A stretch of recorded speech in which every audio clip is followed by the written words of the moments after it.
Have you ever wondered how these brands create cult-like followings, massive scale, impact, global influence? Well, there's some people who film content, write content, but they never actually sat down to think and write out the narrative. Now I have a bet for you. One of my brands that I run, The Kids Like Us, I bet you we are going to sell out on our first merchandise drop, hoodie drop. And I'm going to give you some context. And then with that context, I'm going to explain to you how we are going to use these 5 decisions to make it all happen.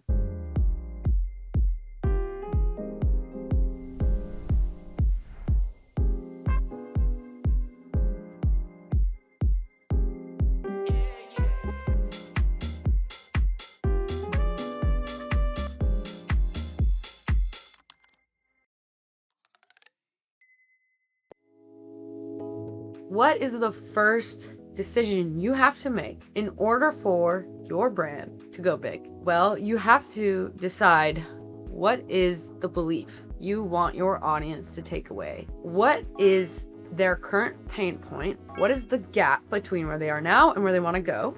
And what is the belief that will bridge that gap? And the belief that is obviously fixes the problem that you solve. So for the kids like us, the major belief is you have to believe that you can do it. You have to believe you can. And I know that's trite, but some of the most beautiful messages come from a trite place. But how do you create something that's been done so many times in a way that actually sticks with someone? Well, we'll work through that. Let's move on to the second decision you're going to have to make. What will be the visual, the symbol, the motif behind this belief, this transformation?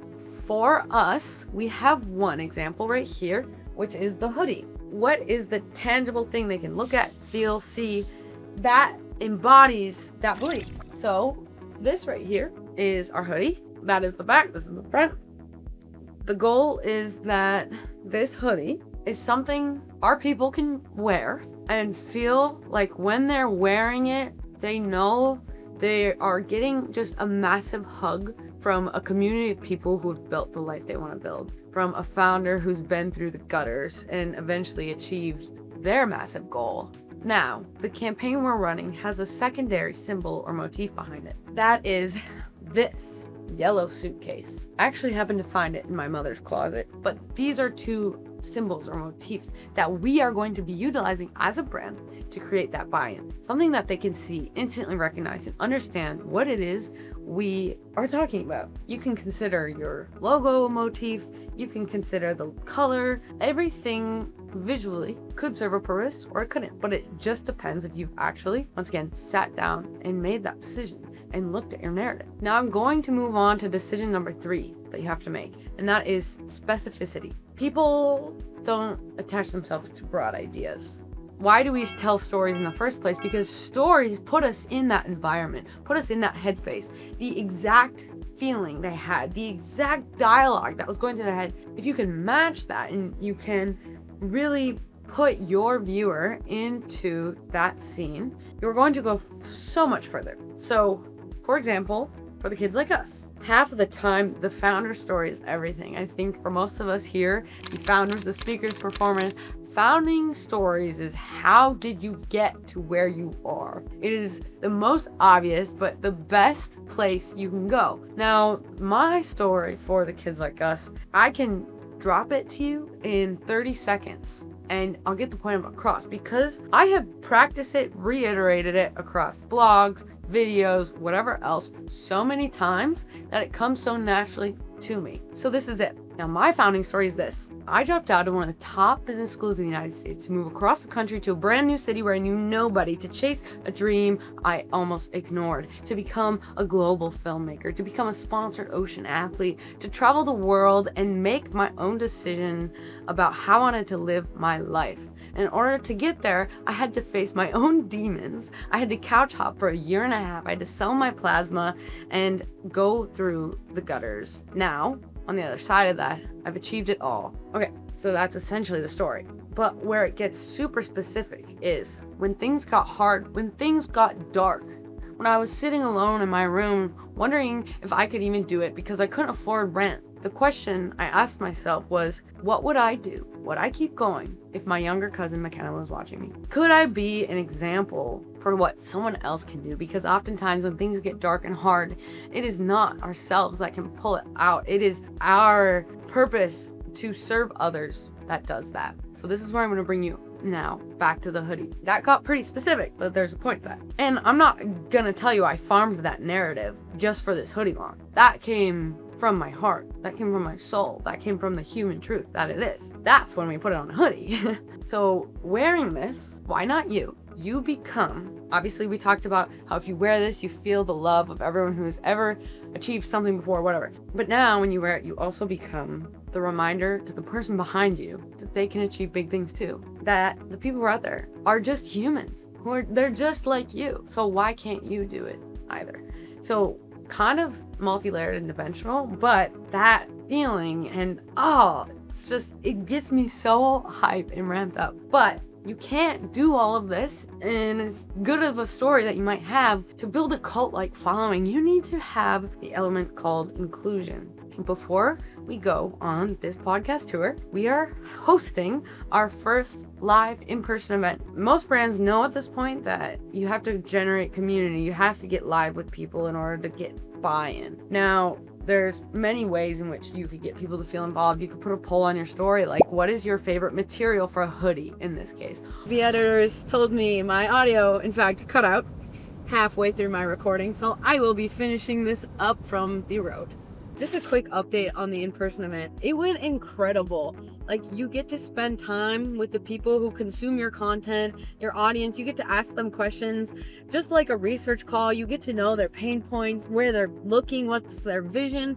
You get to ask them about where do you see this going, whatever. But also just that inclusion, that space is the place where you create superfans. Superfans in a live event will do more for your brand. Superfans in general will do more for your brand than any half bought in fans online will. And I think that's why everybody knows, a lot of people know, if you're tracking, that community and connection is really ever important in this era. Have commenced now our podcast tour. Create some super fans who everyone there was super appreciative of. Thank you so much for throwing this. This was awesome. We got some awesome videos, photos, whatever. All right, lastly, we have number 5, which is distribution. How is your message actually going to reach people? There's tons of ways you can distribute things. Newsletter, podcast, social media, direct mail if you wanted to. Absolutely. I would say you're going to want to pick one and go all in on that and go deep with that. What we are planning to do for this hoodie launch is, well,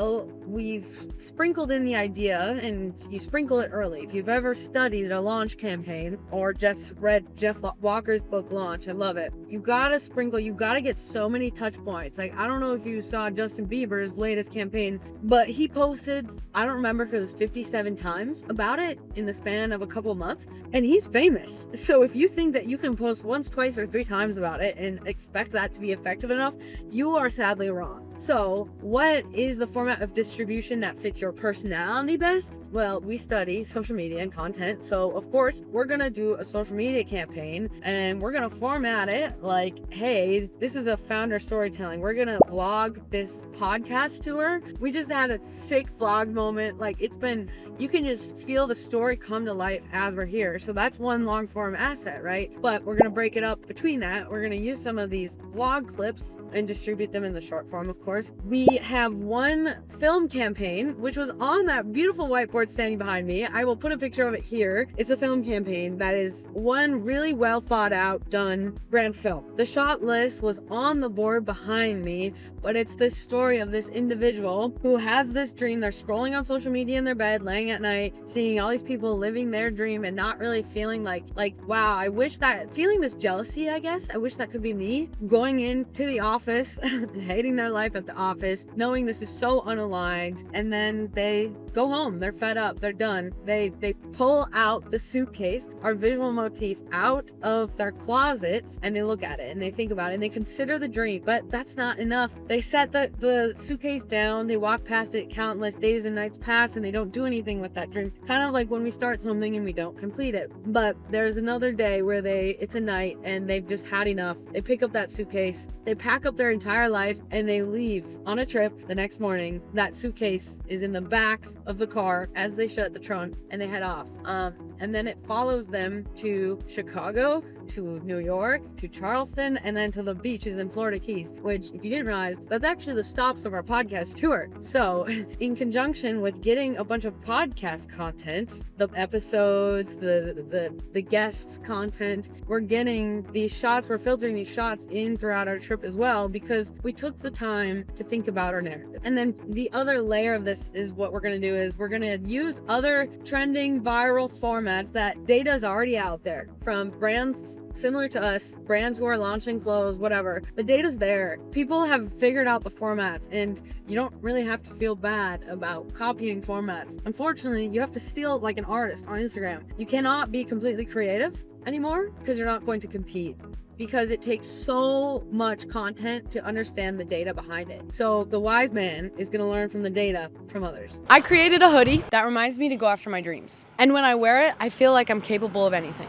And it says, why not you on the back, to remind the stranger behind you they can achieve their dreams too. So you wear it to achieve your goals and inspire and become a sign for the person behind you. First hoodie drop, I'm doing 35% off, only if you buy it tomorrow. Get on the list now. This is one example of a format that I can play for you right now. As you can see, the retention is here because it looks like a car is about to hit the individual. That keeps the user watching throughout the entire video to see where are they going with this. In turn, they hear the entire message and what they're doing. That's awareness. The storytelling goes deeper. The behind the scenes go even deeper with the vlog. And it just builds up this campaign that is hitting every touch point. So, distribution. What is your strength? What is your team's strength? And if you ever need support in terms of distribution, in terms of the strategy of all of this, you know we've got your back at SNS Lighthouse Creative. So let's wrap this all up. Let's do a quick review. Number one, you need the belief. What is the belief that your watcher should have every time they interact with your brand? Number two,